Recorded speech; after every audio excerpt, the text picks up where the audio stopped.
So I've just got back from Afghanistan for my third trip there on behalf of AFIA. I have to say thank you to the Afghan government because they've been incredibly receptive, largely because so many of them were our clients in Guantanamo Bay, so they truly understand the world. One thing that we've learned is the United States just lied about what happened to both Afia and her children. So I've lined up witnesses who know where Mariam, the 3-year-old child, was when she was forcibly adopted into a Christian family, an American Christian family, on the principle that it's better to be an American Christian than some Pakistani Muslim.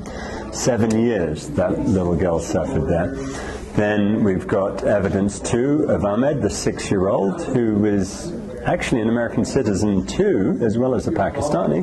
The American government took him and put him in a prison in Kabul at age 6 and told him that henceforth his name is Ihsan Ali, and if he ever says he's Ahmed and he's Afia's son, they'll kill him. Well, we've got evidence of that. Most important, perhaps, I've lined up 8 witnesses so far, but more coming, who saw Afia in the torture prisons. The US, the CIA has lied about that for 20 years now, but we now have evidence that it's true.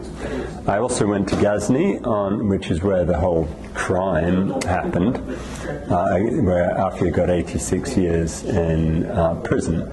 Well, I've got the witnesses who saw what really happened, and far from being what the US presented at trial, what was really going on was actually the ISI had a plot to kill Afia, and the reason they wanted to do that was because Fawzia, bless her, had done so much work to make Afia a household name in Pakistan. The very people who had abducted her in the first place, the henchmen of President Musharraf, were still in power in 2008, so they wanted her killed. So what they did was they put Afia on a bus with her son Ahmed, although the two of them weren't sure who each other were. But on that bus was a Pakistani spy who had a bag of material that he was going to plant on her. And then the Pakistanis were going to call in a suicide tip.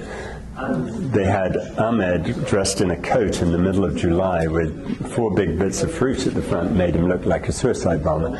Their plan was to call in that this was a suicide bomber outside the Khalid bin Walid Mosque, and then the Afghan National Police would come and shoot her. The only reason that didn't happen was because of this wonderful person, Mohammed Ajmal Mohammadi, who I found in Ghazni, who spoke Urdu and was able to communicate to Afia, and he stood between the 50 men with their AK-47s and Afia and her son, and just stopped it. And that's why she wasn't killed on the spot. And the Pakistan plot was to have her killed and then say that she was a suicide bomber and plant this stuff on her that made it look like she had a plot going on.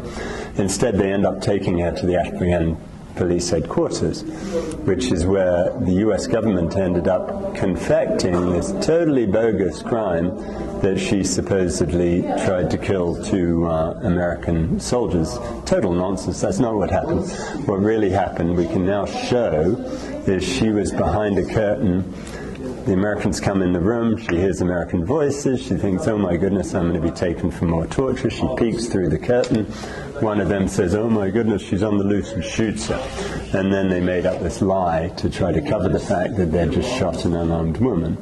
And this is where we are. Now we're going to have to go, I'm going to New York this afternoon, because we have to bring this all before the court that sentenced her to 86 years and show what really happened. And I've gone through the judge's whole sentencing, annotating it with the truth. It's up to about 28,000 words so far, and there's more to come. And so all of these witnesses, I hope, is going to convince Judge Berman that a great injustice was visited on Afia. And yeah, I think there is still some compassion out there. I sincerely hope there is, and that we'll get Afia released towards the end of this year. That's the plan.